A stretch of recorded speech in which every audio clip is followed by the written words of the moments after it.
Hello and welcome to the TGH College Hardwood Podcast. I'm Joe. With me is Greg, as always. We are here to recap the last week of college basketball, preview the next week, and Greg, on top of that, we actually have some news in college basketball this week, which is not something we always see during the season. First of all, how are you doing? Doing great. Another wild week. Just every corner we turn around, just never know what to expect. Honestly. Yeah, so there's a couple news stories we'll get into to start. Big Z, Zvonimir Ivisic of Kentucky, has been cleared by the NCAA. He played his first game this past weekend against Georgia. Georgia did not have him on the scouting report because even Kentucky people did not think he'd be cleared. They thought it was a long shot, and he goes on the court and shoots. And what starts off as 4 from three, one of them gets called back for a 2-pointer. Still hits a lot of shots. Has a behind the back pass to Antonio Reeves, who hits a big three. It just has about as good of a college debut as you can have given the circumstance, and just kind of gives to the lore of this whole thing. 7'2", 7'3" guy who can dribble, pass, shoot, and just really has been something that Kentucky basketball really has never had. So that's pretty interesting to me, Greg. Yeah, Joe. I think the lesson to learn here is that billboards and boosters work because how long after the billboard that was put up, for anyone that doesn't know. I don't know if I wouldn't call it the boosters, but what was it, like a GoFundMe for Kentucky fans, and they bought a billboard, and in was it in Indianapolis somewhere outside of the NCAA offices, Mm-hmm. Yeah, they and it just said "Free Big Z," and now he's free.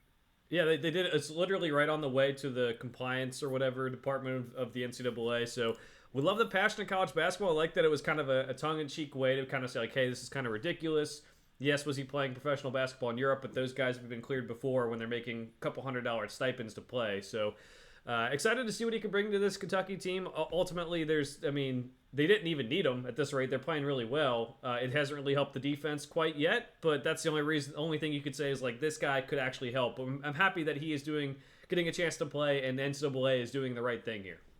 Joe, just to be clear on this topic, if I'm not mistaken, there's overtime elite prospects that are playing college basketball right now, correct? Mm-hmm. So, like, there's no difference other than they played.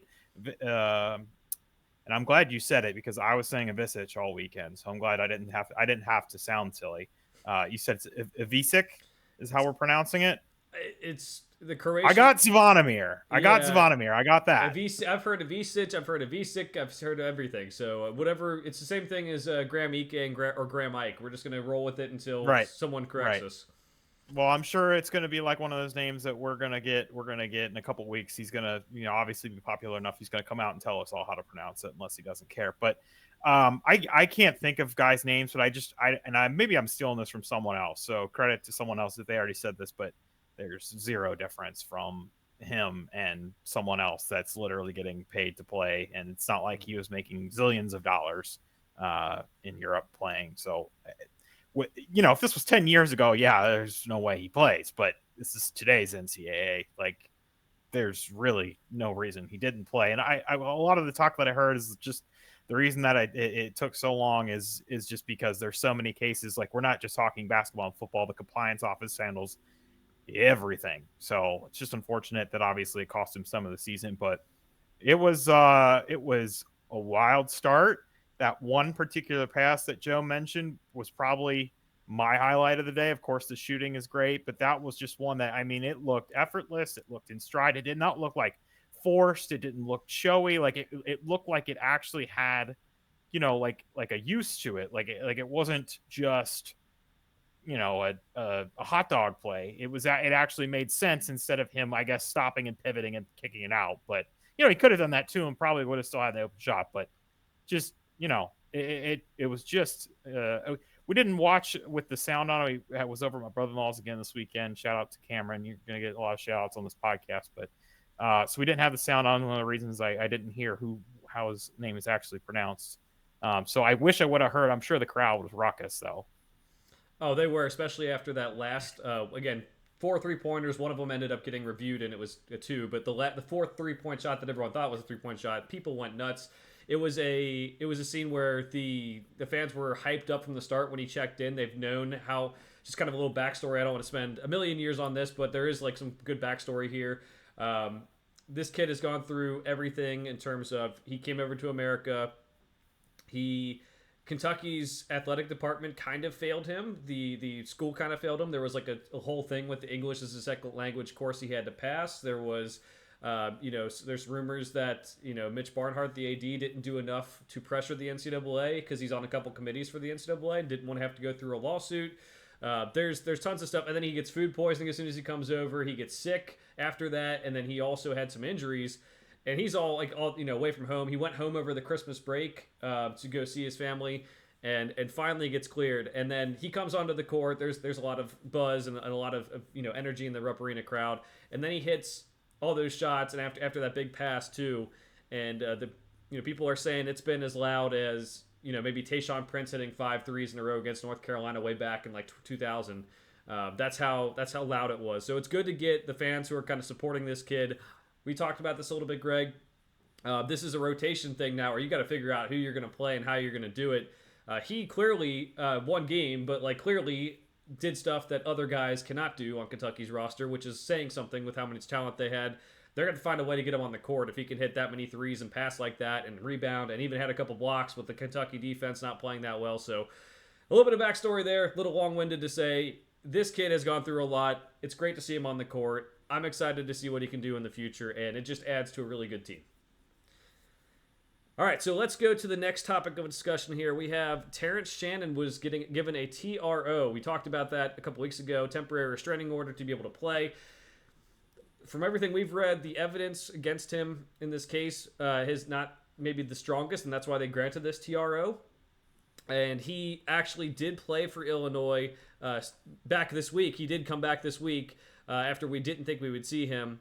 Greg, we'll just talk about, we'll get the Illinois stuff out of the way now, because they did lose their first game. They lost to Maryland this past week on Sunday. We recorded early last week, so we didn't talk about it. And then this week they play Rutgers. He returns. Losing to Maryland's not the most terrible thing, because they are a team that has struggled, but they have some talent on that roster, and you didn't have Terrence Shannon. You get Terrence Shannon back, you beat Rutgers. I think you can start getting in more of a flow once he returns and kind of gets more in the flow of things.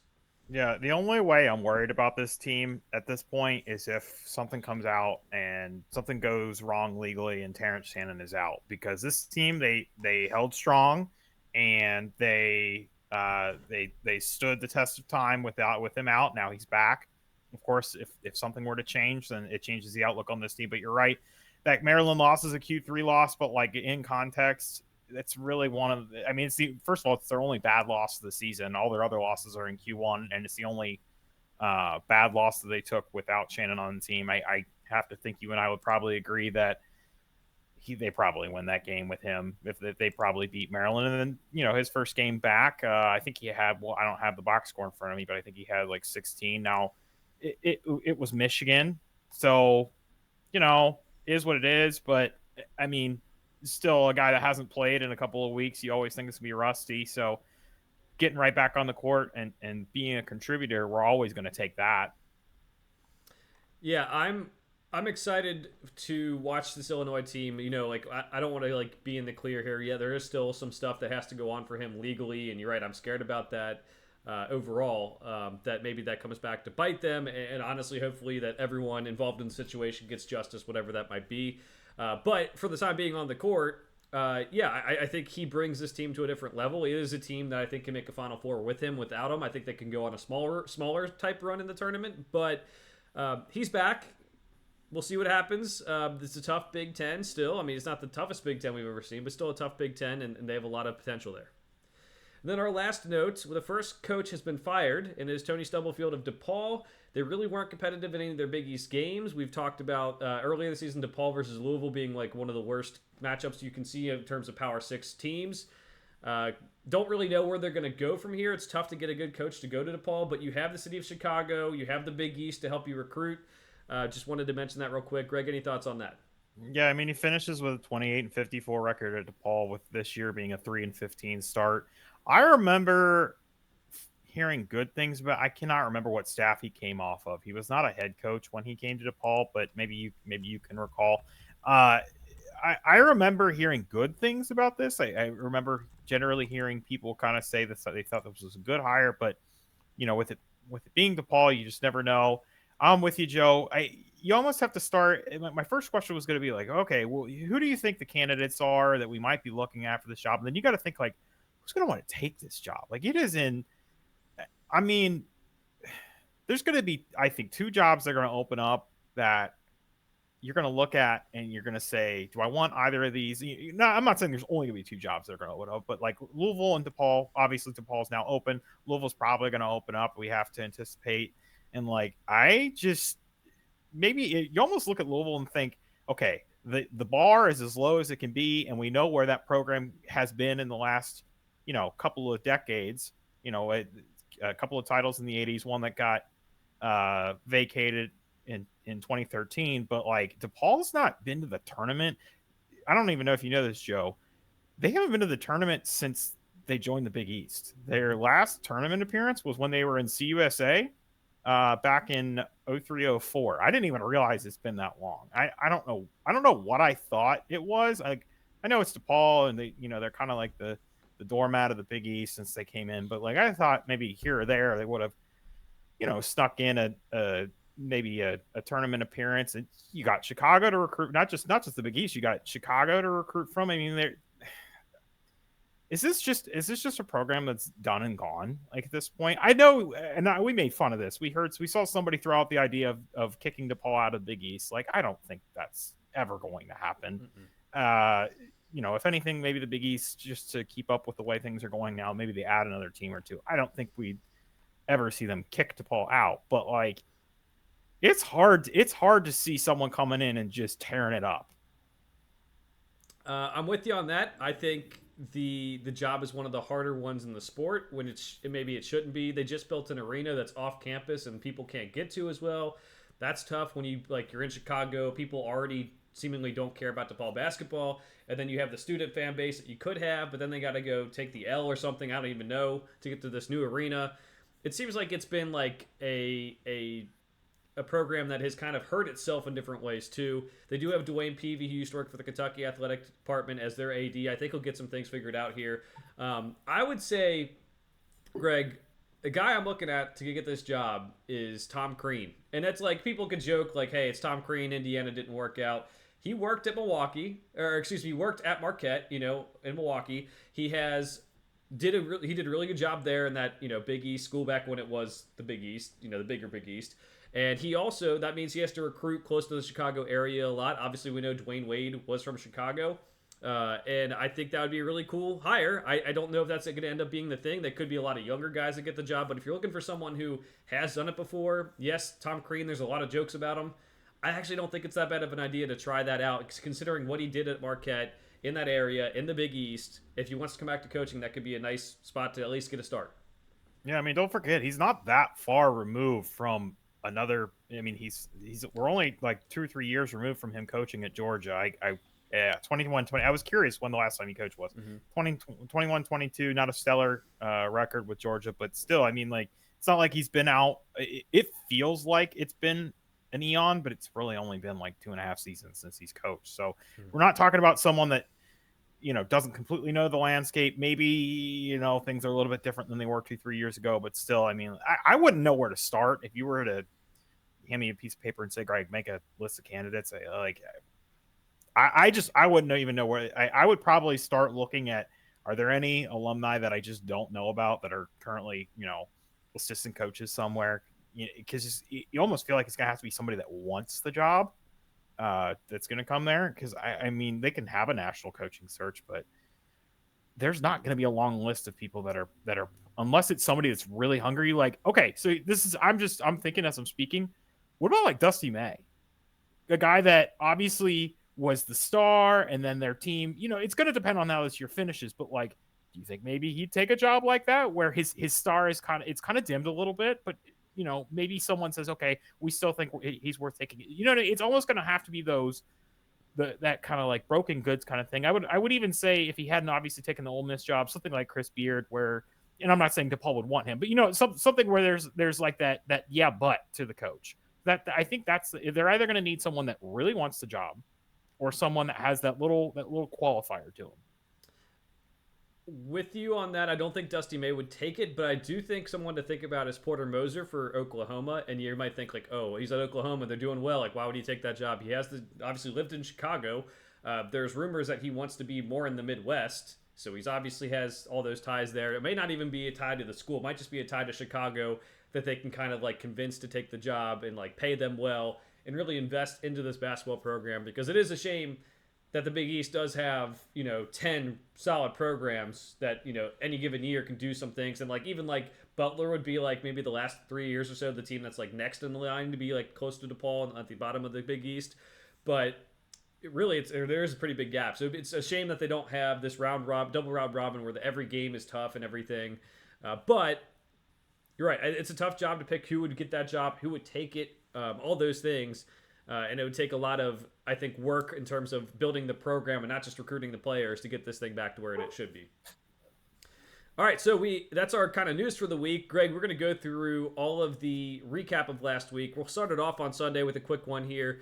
Stanford beats Utah. Stanford 9-7 after this game was finished.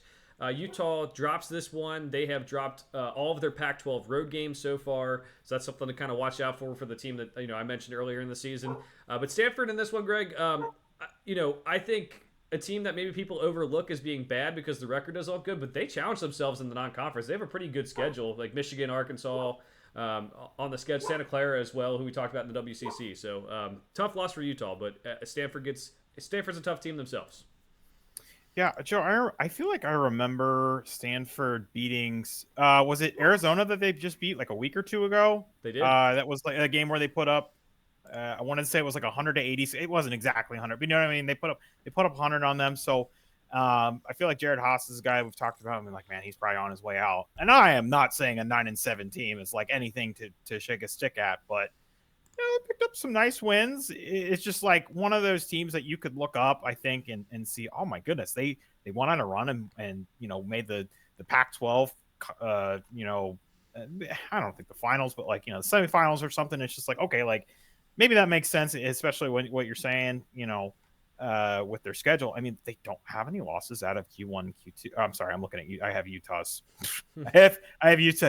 I was like, wait a minute, this doesn't make sense. No, so I don't have Stanford's resume in front of me, but flopping to Utah, they still don't have any losses out of Q1, Q2. I don't think they have anything that's gonna flip over that way. So a team that Joe's definitely mentioned and I'm still on board with. I think we're probably not looking at a lot of bids from the Pac-12, but I'm thinking obviously Arizona and maybe like two more between like them, Oregon, Colorado. It's a down year for the Pac-12. Unfortunately, it's the complete opposite of what we saw in football.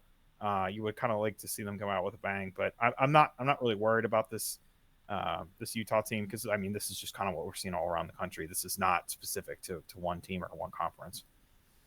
I'm not really freaking out about them as well. They're already outperforming their expectations this year, I think. And if they can keep this kind of streak going, 12-5 right now, you think you build on that a little bit. That gets you to a better spot. So let's move on to Monday. We had Marquette and Villanova, and this game, I mean, we've talked about Villanova's up and downs, but Marquette really found themselves in this one. Tyler Kolek, 21 points, 11 assists. We called him out, honestly, last week and said how bad he was playing. He kind of showed his form from last year, so that was really encouraging to see. Yeah, this Marquette team's kind of been all over the place. Not as much as this Villanova team that honestly can't decide if they're good or they're not. But Joe, you've kind of been harping on they need something from Kolek, and they had another game this week that I can't remember. I think you said he only had. I don't have their thing in front of me. He only had like 3 or 4 points in that game. So it was St. John's. He didn't have his best game in this one either.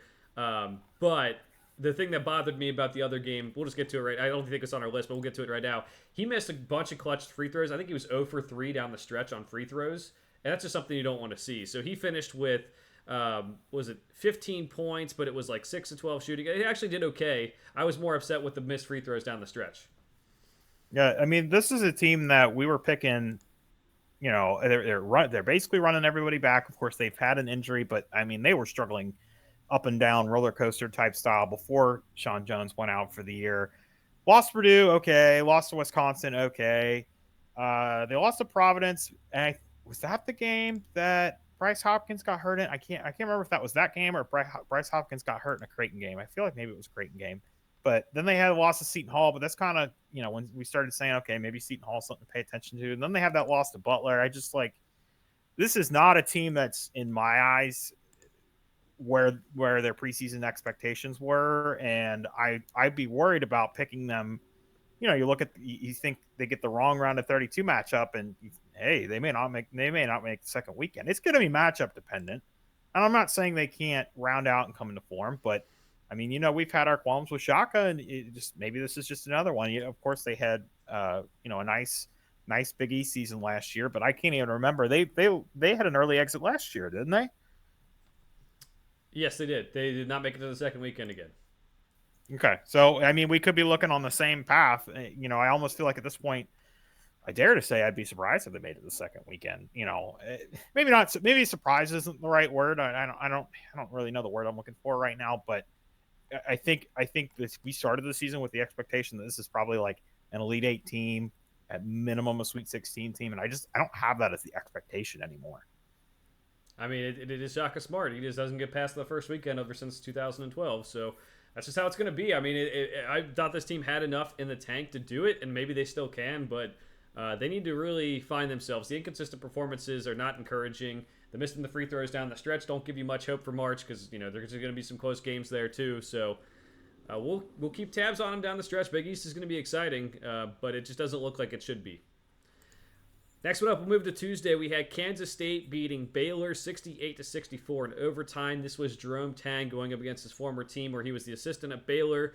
Tyler Perry had a huge game for this one. He transferred in from North Texas, 18 points, 7 rebounds, and 4 steals. This is Tyler Perry, the basketball player, not the comedian. But Kansas State's had a lot of it's been a weird season. Like they aren't really talked about in the Big 12 a lot. They had Naquan Tomlin transfer to Memphis. He's already playing for Memphis, so it's a good win for them. Maybe they can get more on track here and kind of build that resume out. It's something we didn't really expect from them. Yeah, don't forget they had Kaluma transfer in as well. I mean, there were a few pieces on this team, but I believe, if I remember correctly, both you and I kind of said, and when we were talking about them in the preseason, hey, nice first year for Jerome Tang.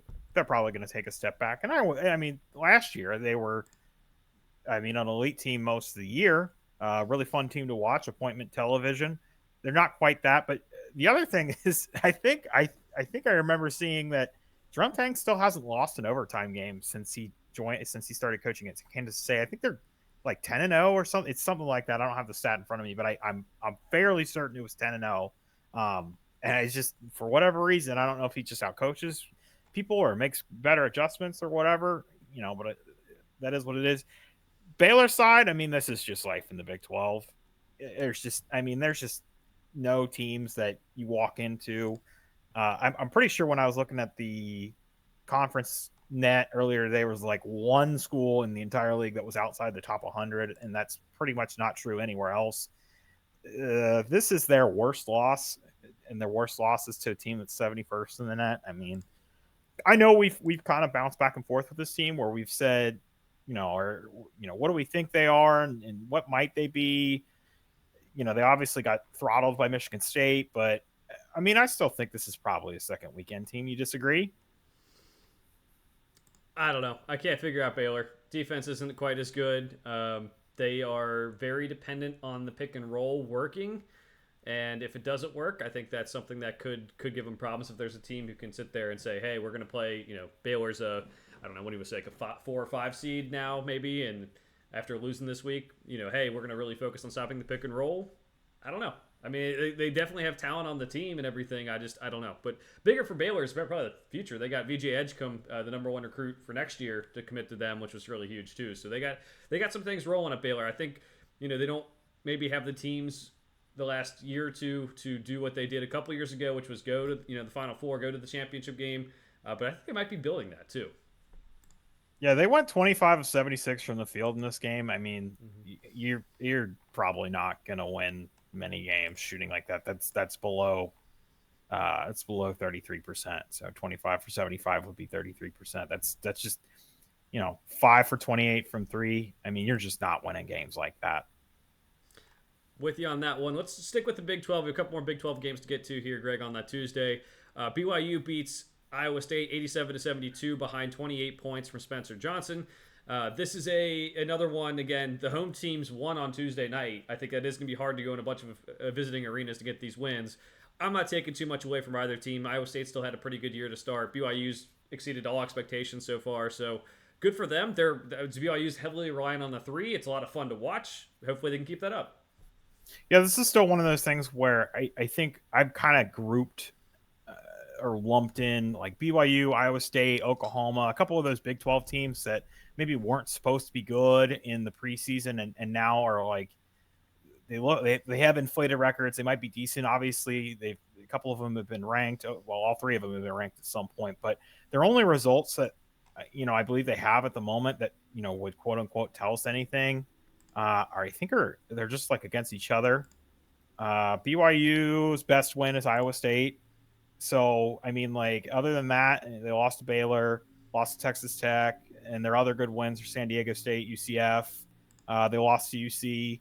So, I think Iowa State was a similar thing. Like, the net loves BYU. They're fifth in the net. I'm not saying this is a bad team, but they've still only kind of beaten those teams that I kind of peg, not I kind of peg, but just wasn't expecting much from. So when they get to play the I guess the quote unquote powerhouses who I guess aren't even invincible, as we're going to talk about in a little bit, but let's see them play the Baylors, the Kansases, the other well, they already lost to Baylor, but let's see them get a win and pick off a team that we've pegged as we think is good.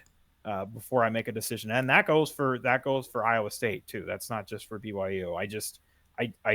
I think these are decent teams. I think they're any win in the Big 12 is one you'll take. I would just like to see them before I feel like they've earned a top 5 net ranking. I would like to see them beat one of those elite teams. With you on that one. I think you mentioned Iowa State beat TCU later in the week, and you're right. I think that's just like they're all beating up on each other. I'm with you. I don't like getting into the resumes with these teams is kind of pointless right now. It kind of is for every team, but like you just don't know anything with these teams. I could see, as we talked about, we were talking about another conference today, and we'll get to the Mountain West later, but it was about the Mountain West. But like you could be ranked 20th right now, and you can miss the tournament just by having 1 or 2 bad weeks. So that's how thin the margins are in this sport. That's how at-large bids and the bid stealers can mess with this thing. So these teams, outside the top 15, I would say right now, it's not a sure thing to make the tournament, and these two teams fit that mold. Like, it's kind of propped up by not the toughest non-conference schedules. There were some tough games, but maybe a lot of easy games too. BYU gets the benefit of the doubt for blowing out some really bad teams. We don't know what's going to happen here. I think it's too much to really put too much time and effort into these two teams yet. On the same line here, we have TCU and Cincinnati. Cincinnati wins in overtime, 81-77. Dan Skillings has had a very hot streak the last several weeks. Day Thomas had a pretty good game, 21 points, 6 assists, 3 steals. Gets this win. It's a ranked win. The fans storm the court. I know Greg has some issues with that. But again, these teams, like Cincinnati lost to Dayton, and Dayton's ranked now. That's fine. Cincinnati lost to Xavier. Xavier's on the first 4 out in a lot of bracketologies. It's just, do I think this team's going to make the tournament when it's all said and done? Probably not. It's just going to be a battle of attrition in this conference, but it's the same as BYU and Iowa State with TCU and Cincinnati. It's just, these teams we did not expect to be this good, and they are this good, and it's just going to, half of these teams, probably 2 out of the 4 teams aren't going to make the tournament. We'll just put it that way. Well, I think we're just in Big 12, what we're seeing all over the country is like there's a bunch of these inflated records and teams that are they look like they have a big, they have a 2-digit number in the win column, but then it's like there's teams in the upper echelon, the upper stratosphere. They aren't like invincible this year. There's just, I know we've probably heard it thrown around several times this year. There's no elite team this year, but like there's really not. Like and so what happens is everybody gets crunched together. It's just like what you're saying. I mean, I don't know. I know we talked about somebody last week, but I think we said hey, this team was ranked like 9th or 10th or something. Maybe we're talking about Oklahoma or something. But I said I felt like I could see them going from ranked in the top 10 this week to like not making the tournament in a couple of weeks, and it's just I think that's just the nature of the beast this year. In terms of this game, Cincinnati's a top 15 program, and you're storming the court on TCU. Until Jamie Dixon got there, they hadn't done anything. I could give you a list of names associated with UC's program and just be like, I don't get that. This is kind of gotten out of hand. We don't have to get into the Caitlin Clark stuff. This isn't a safety issue. Like, it's not that. I guess like you're in college, have fun, but I'm not an anti court stormer. I don't like. It just it waters down when the times when it's like, wow, it's euphoric. It's you know I don't know. Maybe you disagree, but I don't know. This just seems like one where as soon as I found out they did, I cocked my head and I was like, okay, I guess you guys have no sense of where your program's been, in the last 50 years. But I guess they're in college, so they don't care. Well, I mean, you say top 15 all time, but like, when was the last time this team was very, very good? That's got to be Bob Huggins' time, and that's all the kids in college weren't alive when this was happening. So I would say I'm more of the have fun while you're in college. Like, yes, like it is a little bit weird to storm the court against TCU, who's yes, it's a ranked win, but it wasn't like top 10. It wasn't. It was like 17 or whatever was what they were ranked. Like that's a little bit weird, but go have fun in college. I'm sure there's a bunch of drunk kids in the stands. Go storm the court, have fun. Make the school pay those fines because they charge you too much for tuition anyway. Go have a ball. But I'm with you. It is a little bit weird with TCU. All right, let's go to a couple ones we'll get to quickly. Georgia Tech and Clemson. Clemson loses again. Just have to mention here, Brad Brownell, starts the season off hot. Then he loses a lot. And then, Greg, I'll say one more thing about this. He will win one more game that'll say, "Oh, maybe there's hope," and then you get a little bit of hope, like, "Oh, they're getting their thing back," and then it's not going to work. That's how it always goes. Nope, Joe. We're not. We listen. Fool me once, fool me twice, fool me in your 14th year. We've seen this. We've seen this movie before. I'm not. This team is a fraud until they beat like North Carolina. Until then, I don't even. We're not even going to talk about them on this pod. Until they do something that is national college basketball newsworthy, we ain't talking about them. That's it. I usually would go on a 2-minute rant. I mean, we're talking about them here. Well, yes. So to make this point. Hey, we're done talking about them until there's another reason to talk about them. The man in charge of the outline talking about an unranked team losing to another unranked team. Says we're not talking about this unranked team until they beat someone like North Carolina. Got it. All right. But yes, it's the same story with Clemson and Brad Brownell. Probably going to make some changes here after the season if he does not turn things around quickly.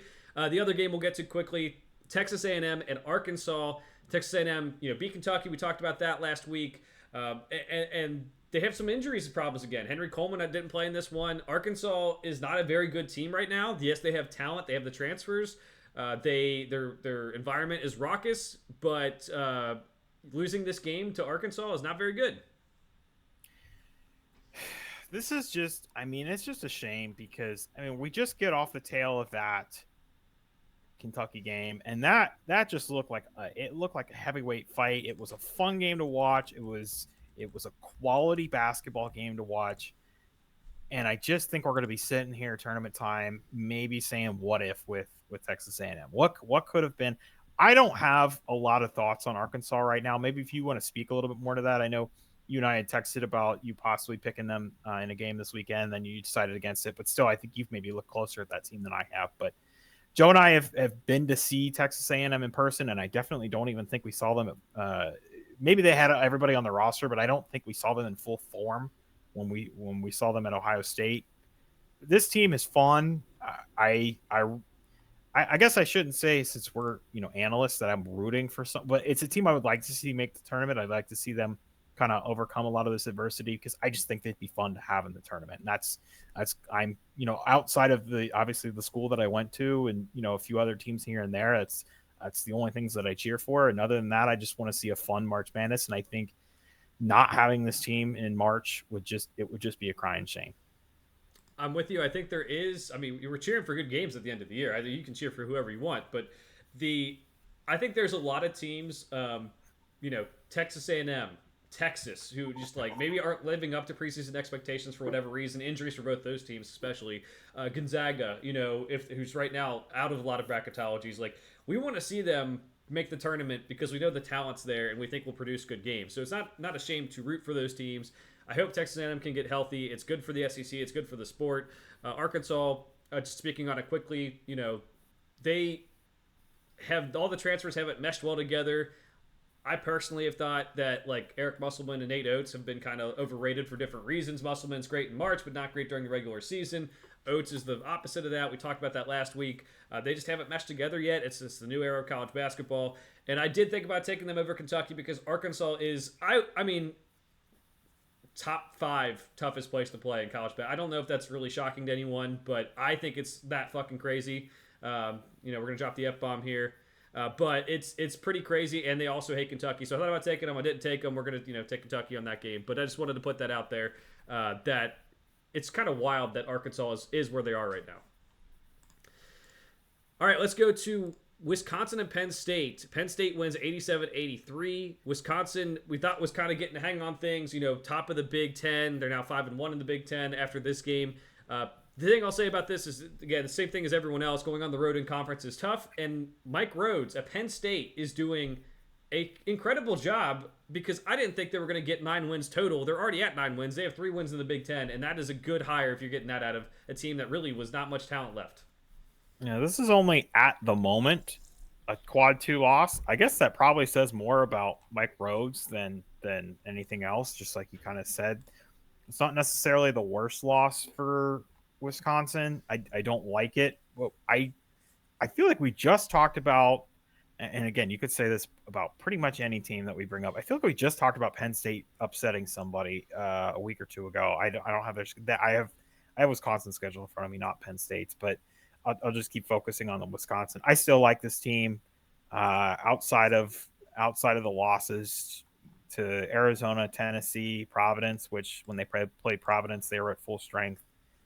I mean, this team has been pretty good. The majority of their games, more than half of their games, have been quad 1, quad 2. So they're battle tested. If anything, you can make an argument their record should be worse, but they've had some really nice wins, and they've beaten all the teams that they were supposed to beat outside of Penn State. I still like this team. I think it's a little bit different of a Wisconsin team than what we're used to seeing. This is their first, like, what the heck is this loss of the year? And I know it's late into the season, but I guess everybody gets one, even though this doesn't come in non-conference. So they don't really have any other bad losses, and everybody can have a night off, I guess. Yeah, absolutely. They've beaten Ohio State, Michigan, and Wisconsin. Penn State has. That's their 3 Big Ten wins so far this season. We'll move it on to Wednesday, Greg. Kentucky beats Mississippi State 90-77. Mississippi State's a very good defensive team. Kentucky still puts up 90 on them, and this is before Big Z gets eligible too. A couple notes that I'll say very quickly because we already talked about Kentucky a little bit. Antonio Reeves is hunting that 50-40-90 season, 50% from the floor, 40% from 3, and 90% from the free throw line. The last I checked, he's just a little bit short on the free throws. But he's never once won SEC Player of the Week. He is not in any discussions for National Player of the Year. He's averaging over 18 points a game, and a lot of times he is the third storyline for Kentucky basketball this year. The other thing I'll say, Greg, DJ Wagner, 3rd time SEC Player of the Week. So we talk a lot about Rob Dillingham and Reed Sheppard because of the cool highlights and kind of some of the cool passes that both of them can do and all that. DJ Wagner has been doing very, very well, specifically in these types of games where he's playing tough defenses like Mississippi State and Texas A&M because he can go downhill and get to the basket. Happy that he's starting to get his flowers because it can't just be like, oh, we all love Rob Dillingham, we all love Reed Sheppard, and DJ doesn't bring anything to the table because he absolutely does. So those are my 2 points for Kentucky based on this past week. The only thing you didn't mention on Kentucky, no Thiero this game, so they're still not. And you already said no Big Z, but no Thiero, and he didn't play in the other game this weekend, so they still haven't even reached their final form, which is what makes this team so scary. I would much rather have the Kentucky problems of too many guys to put on the floor than the Texas A&M problems of can't keep your guys on the floor. This Mississippi State defense, I've watched them several times this year. I watched them play Tennessee. I watched them play South Carolina. I watched them in, I think, one or two other games. I know they kind of got written off a little bit because I think they had a loss to Georgia Tech and a loss to like Southern or something earlier in the year. And then Tolu Smith comes back in. Seems like they're playing pretty well. I have said I think they're one scoring option away, and it just kind of seems like that might be the case. I know they put up 77 in this game, but in a game with a lot of possessions, when you're playing against Kentucky, you're bound to score somewhat.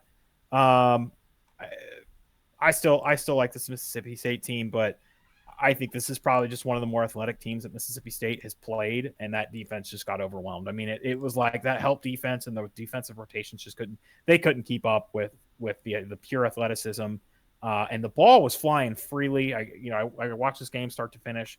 The passing was really good. Joe, the only other thing, so that's my comment on the game itself. You had just brought up, I don't know if you want to touch on, you already mentioned Reeves a little bit, but there was a comparison made, and I feel like we should bring that to everyone's attention and just maybe mention the points that you and I talked about when we were texting about this. Oh, I think it was Dalton Connect and Antonio Reeves. Yes. Similar stat lines, and one's getting a lot of attention. And I think it's just because he plays on Tennessee, and that's a team that is not historically good at scoring and isn't scoring as many points overall, and they need him more. Antonio Reeves, Kentucky needs him if they're going to win a national championship, but they don't. I don't think they need him to beat Mississippi State at home. Like, that's just how it's going to be. I do think the 50-40-90 does deserve a lot more consideration for maybe an All-American or maybe definitely all first-team All-SEC when you look back at it. But it's just, I think everyone gets kind of distracted with Kentucky's team of like, oh, look at that cool Reed Shepherd pass. Look at Rob Dillingham throwing up that crazy three. Or, Trey Mitchell is the most important person on the team. Like, that's great. But it is something where if you accomplish that at any level of basketball, a 50-40-90 season, that deserves a lot of consideration when you are scoring that many points per game. So he would be like the third highest scorer in the Calipari era at Kentucky, which is impressive as well. A guy I think that he is going to be the key in March when you need good guard play. Yes, Trey Mitchell is the most important, but when you have all those freshman guards, you have this experienced guard who can go get you a basket, who averaged 14 last year, averaging 18 this year. Just a very, very good key piece to have on your team. All right, so the next one up, we're going to go on Thursday. We have South Florida beating Memphis. Now, we'll also talk about Memphis losing again. They lost to Tulane this Sunday. Memphis has been playing with fire for weeks now. They've won games against Clemson by 2, over Vanderbilt by 2, SMU by 3. Wichita State, they were down big and then scored like 60-something, 70 points in the second half. UTSA, they only beat by 6. So my feeling is, Greg, here, I mentioned to you, coaching matters. They were doing some kind of questionable things at the end of the South Florida game, like trapping when they were up and didn't need you didn't need to do the trap to kind of force a turnover. If you're trying to get a stop, I don't know if that's your best thing to do. And then number 2, I think the American might be a one bid league because now you're getting FAU, not the same team as last year in terms of resume. Memphis now has some losses that aren't very favorable. These teams are going to beat up on each other because they play twice. And then they also, if you drop a game to SMU, is also a decent team in this conference, or to Tulane. Tulane played both of them already at home, but if they on the road Tulane wins, it's going to make it tough to get more than one team in the big dance. Yeah, Joe, if you want validation for that, I know I brought this point up last week. I think the American Athletic was 10th in net conference rankings. They've moved past the Missouri Valley. Congratulations. They're now 9th, but they're still sitting behind the Atlantic 10. And I think you and I would probably both agree that is a one-bid league unless Dayton basically runs all the way to the A10 title game and then loses. And then obviously we've got a bid Steeler situation. But FAU 29th in the net, SMU 32nd in the net, Memphis 54th in the net, and that is it for top 100. Really, that's almost it for. I'm sorry, North Texas is 76, but basically everybody else is outside the top 150. This league is bad. It's just weird. A lot of this has to do with, of course, UCF, Houston, Cincinnati leaving for the Big 12. You knew it wasn't going to be the same. I think I've seen some people throw out this is basically the new Conference USA or I don't know, something like that. But this Memphis team, I remember thinking, like 2 weeks ago, like, man, this team's elite, or maybe it's 3 weeks ago at this point, and now all of a sudden, you said playing with fire. I mean, I think they're in the fire at this point. Their best win is Texas A&M. I'm hoping for them that continues to age well. The South Florida loss is a quad 3 loss. They did also lose to Tulane, so just a bad week for them. There, if this is a one bid league, and I mean at the moment it's probably FAU. I have to agree with you. I don't think I would have agreed with you on that maybe a week or two ago, but you look at the landscape of this league right now. Yeah, I think this is a one bid league, which is, I mean, that's a harsh reality for whoever the American Athletic Commissioner is. Yeah, it's a totally different league than it was in the past, and hopefully these teams can settle down, both FAU and Memphis, and kind of solidify the resumes. It just doesn't look like they're going to. Even FAU had a tough game on Sunday where they could have lost easily to UTSA. They did not lose, and it's. I mean, there was a foul. It wasn't a bad call, but they got bailed out by a foul on a 3-point shot when UTSA was up 3. So they have a lot of work to do, and they have to stabilize. And if they don't, then it will be a one bid league. And honestly, it could get to the point where whoever wins the tournament's the team in, even if it's not one of them. So they have a lot of work to do. Let's move to Saturday. We have a lot of good games on Saturday. Texas beats Baylor 75-73.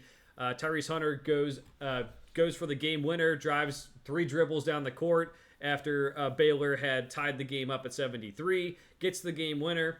Now, there's a couple things to talk about here, Greg. Baylor taking another loss this week obviously drops them in the rankings. We talked about that a little bit.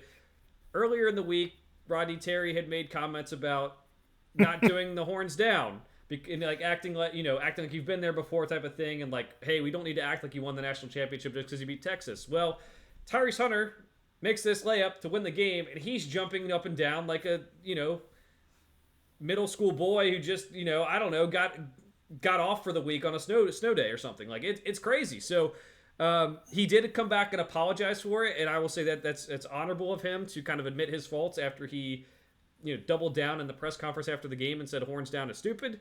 But big win for Texas. We talked about them having the talent. They needed to get it back on the right track. That new arena they have down there is phenomenal. It looks really cool. Dylan Dessou back in the action, being healthy is going to be huge for this team.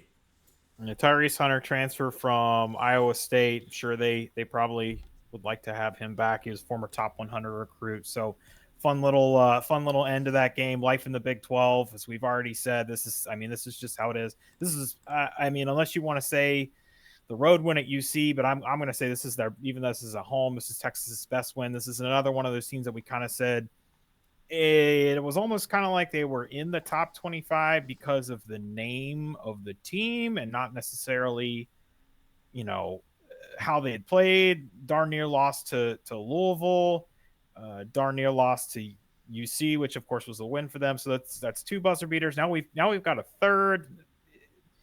This team was flirting with disaster. They haven't quite been there. There's still more than half of their games. They're 9-0 in Q4. More than half of their games are in Q4. So they haven't played a lot of tough games yet. Trust me, they're going to get to being in the Big 12. Of course, they already lost to West Virginia. I mean, I am kind of out on this team. I don't see a world in which they suddenly tell me, this is a great win and good for them. Rodney Terry can do his dance and whatnot, but I'm not all of a sudden riding this team saying, this is what's going to turn their season around and they're just going to ride this momentum. I'm not giving them the Villanova treatment that I did after Villanova beat Maryland. So, and me, I know when to pick a team at the right time. That's true. I still don't think anyone wants to play them in the tournament first round or second round if they able to. You don't want to play Tyrese Hunter and Max Asmus and Dylan Dessou. But you're right. They have a lot of work to do before they are in a good spot, we'll say. Watching this game live was entertaining. Creighton and Seton Hall. Creighton on the road for this one. They win 97-94 in triple overtime. There was some questionable officiating, but that's a lot of college basketball, to be honest. So let's just stick with what we've talked about. Creighton's issues are still there. They are more talented than Seton Hall. They probably should have won this game, but they're totally reliant on 3 guys. It's Kalkbrenner, it is Shireman, it is Alexander. They each had over 20 points in this game. Stephen Ashworth gave him 11, but it was on 3 and 9 shooting, and then there was no one else in double figures. And Seton Hall, they are just a way tougher team than we even thought.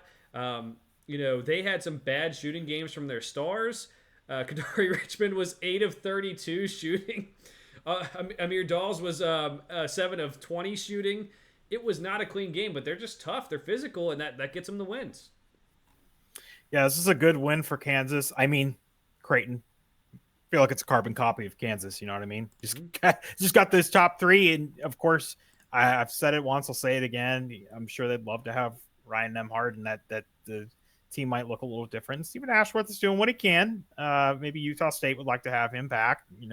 Considering the season they have, but this is definitely a good win, and that's not something that I think you or I would have said preseason that beating Seton Hall would be a good win. But they've held their own. They're definitely coming along better than I thought they would have.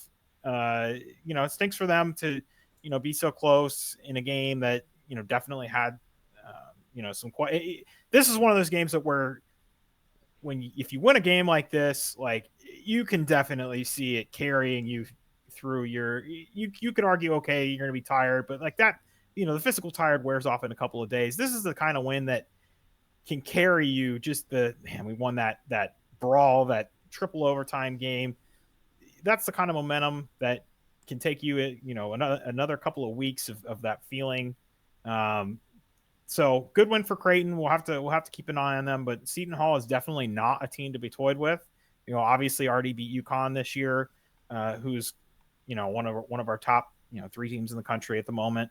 So that being said, I mean the game was an epic, but it's definitely not a bad loss for Seton Hall. And we'll just have to keep an eye on this Creighton team that beginning of the season we thought was going to be pretty good. Then they had their struggles. Now it seems like maybe they're working their way back, even though they're going through the heart of a tough Big East schedule. All right, so the next one up, Greg wants to talk about Dayton, Rhode Island. Dayton won 96-62. I will start possibly a fight that makes us take longer than we probably should on this game. Dayton fans were chanting, "We want Xavier" at Sean Miller, who was supporting his brother, who's coaching Rhode Island, Archie Miller. No, you don't. Maybe this year, but you don't want him. You don't want him on the schedule. No, you don't. You're gonna get your butt kicked like every other year. So go ahead, Greg. For the record, I must have been talking to my wife when they were doing that because I do not recall that happening. We could see Sean Miller. He was probably like, we do not sit in our seats. Joe came up last week and watched with us. We sit kind of catty corner to the basket. It's a better look than our actual seats. I, as a Xavier alum, think Xavier and Dayton should play. We don't need to get on this tangent again. I don't know. I think it would be good for both schools. Obviously, it's probably better on the resume for Dayton because it's probably one of the better games they're going to have. It can only help the resume because you lose it, oh well, you win it, and it's a great win. I don't know why they don't play. UC and Dayton played. Don't know why Xavier and Dayton don't. This game in particular, I don't have the stats in front of me, but I know that Dayton shot 59% from 3, and we've already talked about them this year. They love to shoot the 3. I didn't check today, but Kobe Bryant went into the games the second best 3-point shooter by percentage for qualifiers at 47%, and he went 4 for 4 in the game. I'm sorry, he went 4 for 5. He missed one late in the game. This game was, it was a shooting clinic, and this is a team. I'll stop here. This is a team that as soon as Malachi Smith gets hurt, Scoochie Smith's brother, I said, here we go again. This team is done. But the offense, honestly, it looks better than it has in years. All of a sudden, and I mean, it is the shooting, which can come and go, but it's odd because there have been times this year where I've said, man, the offense doesn't look good. But I mean, when they can shoot, that's one thing that's for sure. Greg, I'll disagree with you that they should play every year. There's no upside for Xavier. Zero upside for him. It's unfortunate that Dayton's in the A10, but the only thing that'll happen, we're having discussions on Twitter. This is Twitter, but like these discussions are probably happening in league offices, like to add Dayton to the Big East. That is something Xavier does not want to do. They don't want to split interest in the market that is very much shared. They don't want to have to fight for recruits for the Big East because obviously Xavier and Dayton go for different level recruits. Dayton is a very good basketball program. As you mentioned, they sell out a lot of their games against competition that maybe they shouldn't sell out their games against because of the competition, not because of them. Xavier already had the top 5 toughest non-conference schedule in the country. So I disagree with you on that. I think it's only upside for Dayton to play Xavier to kind of say, hey, we stuck it to the Big East team here, but it would be fun for fans. I'll put it that way. I don't see the logic in Xavier's AD going out and saying, yeah, we'll play Dayton. That's all it's going to do is give them reason to hey, maybe they should join the Big East or something like that. So I think maybe they should try to go to the AAC, and figure out what to do with other sports and play with Memphis and FAU until Memphis can find a real conference and see what happens there. But A real conference. I mean, tell me I'm wrong after how it's No, gone. you're not. It's just weird to say out loud, considering the American put a team in the college football playoff but 2 years ago. But obviously, it's not that anymore. Don't get me started on that. Hey, you go schedule. You beat Notre Dame at Notre Dame. You can go to the college football playoff. Here we go. Alabama and Tennessee. This one was not very good. Tennessee killed them 91-71. Alabama has some issue. Tennessee, I think we're still. I don't need to say anything more about them. We talked about you both liking them as a team and thinking they can go very far. Dalton Connect's on a fucking tear right now. Alabama, on the other hand, is they're getting into the struggle bus here. We thought they'd be at the top of the SEC, and they're doing okay record wise, but like 12-6 after this game. They have some tough games coming up, especially this week. Greg, I'm concerned about them. I'll be honest. Yeah, Joe, they've plummeted all the way to 8th in the net. I can't believe they dropped from, I think it was 5 last week, to 8 in the net after this loss. I don't understand the net formula, because here we are, they lose a game by 20 points. And we've said, okay, maybe some of the reason that, some of these teams are ranked higher in the net is because of that point margin, whatever, that's factored in. Here they are, they lose by 20 points. Maybe I guess it's because it was on the road and it barely affects their net ranking. This is a team that is 12-6. Their best win is Mississippi State. Fine. Their other good win is Indiana State. Okay. And then Oregon, South Carolina, and then they basically haven't lost to anybody bad. They haven't beaten anybody like really good yet. I mean, I think Mississippi State's fine. They're a fine team, but I don't think they're fantastic. They don't have an elite win yet. Mark Sear's been a bright spot for them, shooting the ball pretty well. I'm pretty sure when I was looking up the 3-point percentage stats that I saw him somewhere in that top 10 list near Kobe Bryant or something. I just remember seeing his name there. We did all the talk about Grant Nelson in the preseason, and it seems like maybe that is the difference of kind of what would have made this team completely elite. And he's had some pretty good games, he's had some pretty good stretches this year, but it just seems like in the last week or two he's kind of stepped down, and obviously Bama's lost a couple of games in that stretch. So I just don't know what to think of this Bama team. I mean, good for them that they've figured out how to mess with the net, but I just want to see them. I want to see them win against a really good team, and here they are playing a really good team, and they get absolutely slaughtered. We're going to pick one of their games, so they're going to have another opportunity. And being in the SEC, there's going to be plenty of opportunities. But Tennessee continues to be Tennessee. Dalton Connect continues to be Dalton Connect. Joe already mentioned, it is kind of funny that we don't have the same conversation about Austin Reeves, but they're extenuating circumstances around. I did it again, Joe. I said Austin Reeves. Antonio Reeves. I don't know if I have a Lakers banner or something. Okay, extenuating circumstances around Antonio Reeves, but Dalton Connect, he's good. This team is good. This is one of those teams that they are what we thought they'd be in the preseason. Thank goodness, something easy to figure out. Jordan Gainey has a little bit of a resurgence. Yeah, 15 points, 3 of 5 from 3, 4 of 7 from the field, a couple of free throws, only 1 turnover, 5 boards. Pretty good I'll take that from one of my guards. So good for him. Want this team to be kicking on all cylinders, because I think they're going to be a fun team in March. I think they could be too. I do not want them to go far in March, but that's just Kentucky fan in me. But we're here for the analysis, and I do think they're a very good team. So next game up, we have West Virginia beating Kansas.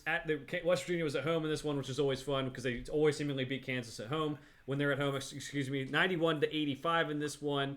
The one thing I'll say, Greg, before I'll let you go, and then I'll go into a little bit of maybe something Kansas fans will actually like. Bill Self has said this is a good team and they're not a great team. They have a lot of improving to do to get to that point. And I think this game encapsulates that. And then also someone commented on a Twitter or whatever to Kirk Kriisa saying, hey, I just need you to stop turning over the ball. And he commented back and saying, I'm trying, dog. Like, it is hard. Like, we make fun of Kirk Kriisa, but it is hard, especially when you're at West Virginia and, like, there's not as much talent on your team as there's the other team. It's hard not to turn over the ball, and I get it. It's tough, but it was just kind of funny. And I love the self-awareness of being like, yes, I need to stop turning over the ball. And, some of the things I do are not the greatest. So it was kind of fun. Well, I think it's important to note some of the context of this West Virginia team. This is only Raekwon Battle's like seventh or eighth game since he was made eligible to play.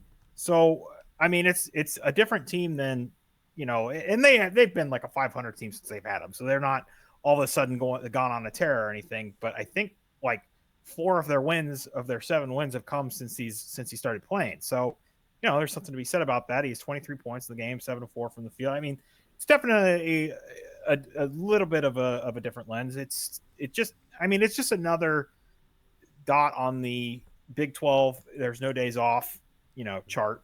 Uh, I mean, like, there's not anyone that I can point at on the Kansas side and say, that guy had a terrible game. I mean, 24 for McCullough, 19 for Dickinson.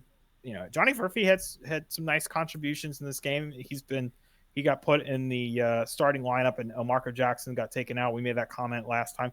12 points for Nick Timberlake, Joe. I mean, if anything, obviously they lost the game, but I mean that's maybe a little bit of hope if you can start to get contributions from elsewhere, because we haven't seen that DeJuan Harris 20 points a game like we saw the first 2 or 3 games of the year, and I didn't think we were.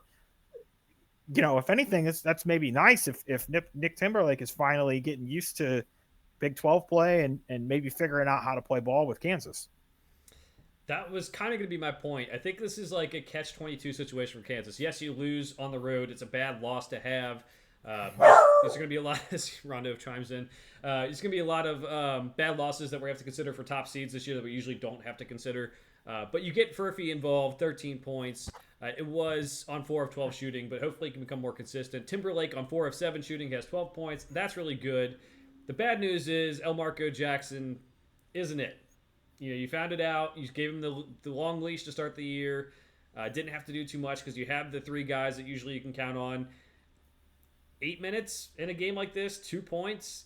This is a guy you really thought could push to the next level and be a top freshman in America, one of the top freshmen in America. He's not that. So you have to come back and figure that out. Maybe he comes back next year and improves, but he has a lot of work to do because he hasn't played basketball a lot in his life. He's kind of started late. So the good news is you get more contributions. Bad news is some of the guys you thought would be good are not doing so well.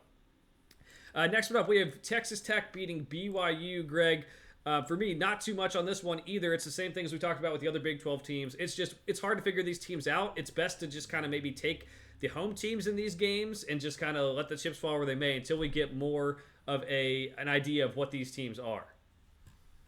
Most of Texas Tech, unlike also like another team we just recently talked about, 9 games in quad 4, so they haven't tested themselves a lot.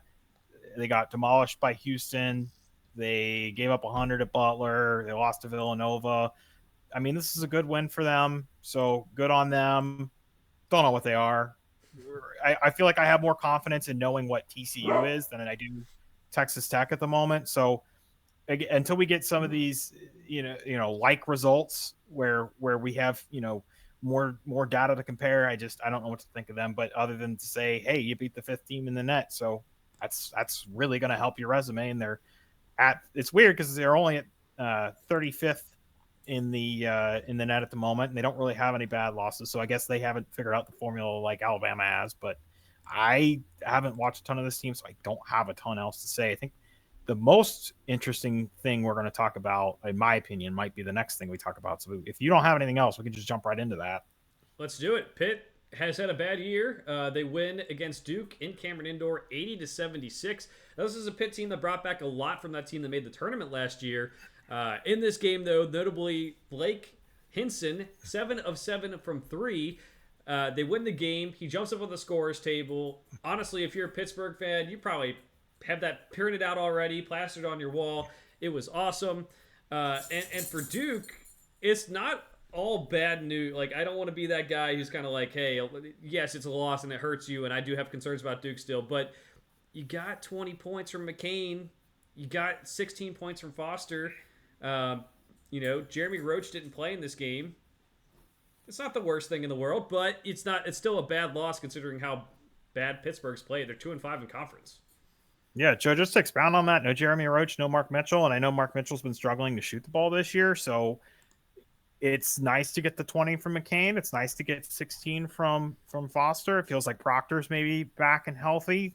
I it's still a loss they should not have taken, but you're right. There's kind of that little glimmer of hope that says, okay, maybe this team can be, a 7-8 man team instead of like the 5-6 man team that they've been for most of the year at this point.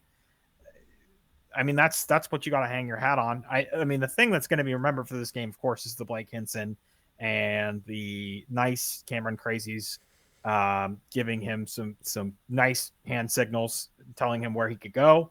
I won't say it because my dad's going to listen. So uh, it was an interesting result, but I wouldn't say when you found out who was out before the game, I wouldn't say it's completely unexpected. Definitely, again, it's weird because it's not a loss you would say, oh, they were going to lose this game or anything like that. But explainable. I guess we'll put it that way. Explainable. Last minute, you got to play without two starters or two high rotation players, whatever.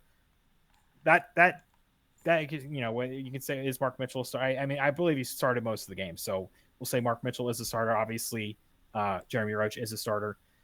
That's tough to play without.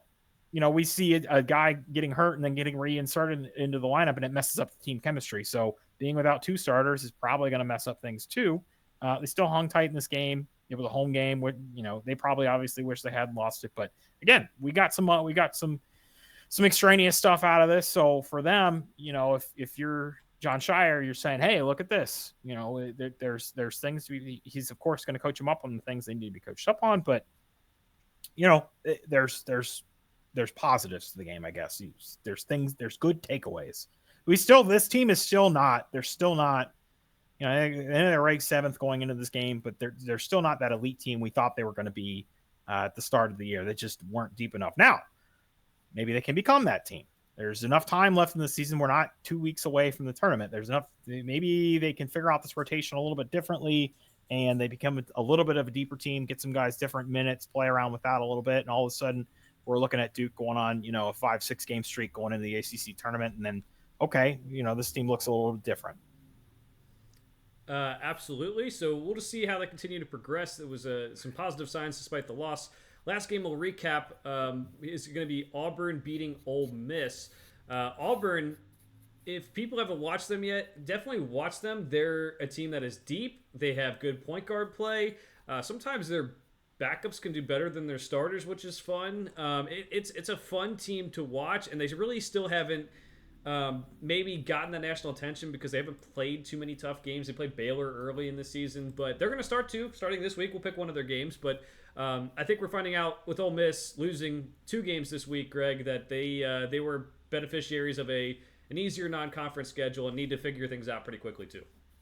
Yeah, Joe, one of the fun stats we like to look at, we don't talk about KenPom a lot on this, but there are currently 2 teams that are top 10 in both adjusted offense and adjusted defense. With context clues, I'm sure Joe can figure out that Auburn is one of them, and I've been talking about their staunch defense all year. Mm-hmm. I'm not going to make you play quiz time. Arizona is the other one. So Auburn 9th in offense, 6th in defense. Arizona 7th in offense, 5th in defense. So Joe, I can't remember exactly how the stats worded, and I don't remember if it's top 10 in both going into the tournament. But Joe brings this up every year when we're filling out our brackets. It's something like if it's going into the tournament or at some point in the tournament, the last however many champions, like 12 or 14 of them have been top 10 in both of those stats. And this isn't, I mean, it's advanced analytics. So as with anything, trends are broken and on the court matters more what you see. This is just kind of giving context and a little bit of a base to what you're actually seeing on the court. But just a little interesting note. I mean, again, when they played Baylor earlier in the year, and that was a really early season game in November, I said, it's weird that they gave up 88 points. And I still felt like they played ridiculous defense. And now here we are, and this team looks pretty darn good, and they look like they're going to compete for an SEC title.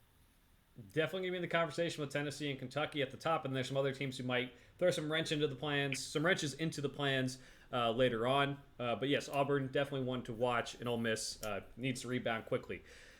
All right, so we have been talking for an hour and 9 minutes. There's a lot to get to in college basketball this year. A lot of upsets, as Greg said. There's no top teams. There's no Kentucky, going 31-3, or Memphis undefeated, or Wichita State undefeated in the tournament. It's not like most years, so there's a lot to talk about.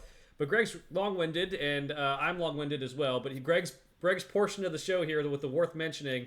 Going to put him on the shot clock here. He has 2 minutes to get through everything he wants to say, and we'll cut him off right at 2 minutes. Greg, you ready? 3, 2, 1, go. I can be done in 30 seconds. Damari Monsanto finally comes back and plays for Wake Forest. Yes, they played Louisville, 4 of 6 from 3, 12 points in 11 minutes. I have to assume he's on a minutes restriction coming back from a lower leg injury. So just good news for them. That's Wake Forest is a team that I had my eyes on. Mountain West, we'll do our Mountain West minute here. Joe and I already talked about it. We texted today. Who knows how many teams in Mountain West is? I still think they're shoe in to get 3. He thinks maybe not. Utah State at 28 in the net, Boise at 50, New Mexico at 24. New Mexico actually popped into the AP rankings this week. San Diego State at 20, Colorado State at 27. Nevada dropped off a little bit this week at 55. New Mexico beats Utah State in Albuquerque. That's probably the biggest result this week. The biggest upset was UNLV winning at Boise State. That is not a good that was in Boise. So that is not a good result for Boise, a team that I think both you and I thought maybe might be one of the 2 teams in preseason to make the tournament.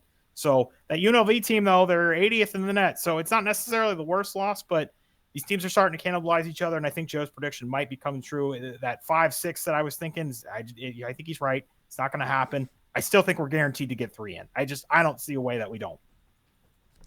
All right, minute and 20. Pretty good work there. Greg operates better on a shot clock. That's what we're gonna have to start doing.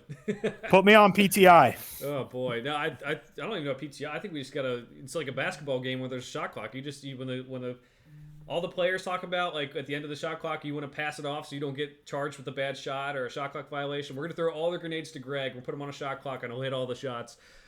Good minute for you. I'll just say, yeah, I still think it's probably 2 to 3 teams in the Mountain West, probably 3 at this rate. But it's not the teams that maybe you would expect. I still think it's going to be San Diego State, Boise State, and Colorado State. All right, let's get to our picks for the games since we still have that to go over too. We have on Tuesday Houston and BYU. This one's at BYU. Greg, who are you going with? I'm going to pick Houston. I like them to win this game. I don't really have a lot. It's just BYU is still one of those teams I'm having trouble believing in because we still have all of these wires that need to get crossed, and I don't have any reason to pick BYU at the moment. So going with Houston. Yeah, again, just one of the teams that has to prove it to us. BYU could win this game with the 3-point shooting. Love the guard play of Houston with Cryer and Shed, so I'm going to go Houston to win this one. Let's move it over to Wednesday. We have Auburn and Alabama. This one's at Alabama. Talked about both these teams. Auburn on pace to maybe compete for an SEC championship. Alabama, on the other hand, not the season that they would have hoped for. I'm going to go with Auburn. We just talked about how good we think they are and how Alabama has figured out a way to trick the net into thinking they're a good team. So we'll just have to see about them. I'm picking Auburn to stifle Alabama's offense and win this game by, I don't know, 15. Auburn for me too. Again, one of the best teams to watch in the country right now. I'd say like Kentucky's probably the most fun, but Auburn may be like the most interesting with just how they play and their bench and their depth. Aiden Holloway's pretty good freshman point guard. Janiyah Broome, very good player on the inside. It can also stretch the floor a little bit too. So going Auburn on the road here. Friday we have Michigan State at Wisconsin. Big for Michigan State's tournament hopes. We've talked about them all year. A lot of the media members want them to start figuring things out. They really haven't yet necessarily. Wisconsin took that bad loss last week, but they're going to be at home in this one, so we'll see what happens. I am not taking media darling Michigan State to win out Wisconsin. This is a game in the Kohl Center. I will take Wisconsin to get right and get back and win this game. Yeah, I think Michigan State drops to 12-8. That just really puts a damper on things. 4-5 in the conference, I believe, at this rate. And then Wisconsin, I still think they have a chance to win the Big Ten. It's weird to say, but Purdue has those 2 losses already. And if Wisconsin can get things right, they still have a team that, hey, if they win a couple key games where Purdue takes another loss, I think they could do it. Saturday, we have Kansas and Iowa State. Now, Greg, this one's at Iowa State. Is the Hilton Magic good enough to beat the Jayhawks? I'm still picking Kansas because, like we said, we've just got all these wires that need to be crossed. This is the ask for Iowa State. You win a game like this, all right, I'll start taking you seriously. But as of now, this Iowa State, BYU, Oklahoma grouping. They just don't have a lot of results that make me want to pick any of them at the moment. I'll take Kansas. They are starting to find themselves in a different way. They're starting to put more shooters on the floor. It's going to stretch the floor out for Hunter Dickinson and Kevin Kohler, who's both are having very good seasons. I'm going Kansas as well. I think when you replace a player like Omarco Jackson, who's shooting 26% from three, it does a whole lot for your team in terms of spacing. And he'll be a good player. He'll end up developing a lot, but they're just taking Kansas.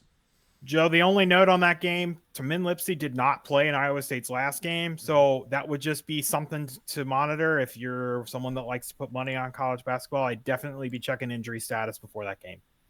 Good idea. We also saw Norchad Amir this week. This week didn't play at Syracuse.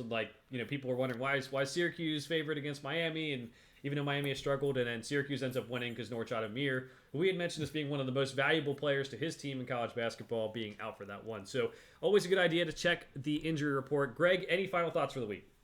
I took Kansas -8 at UC tonight, so I think that's a 9 o'clock game. There was a DraftKings had a 33% boost, and I used it on Kansas.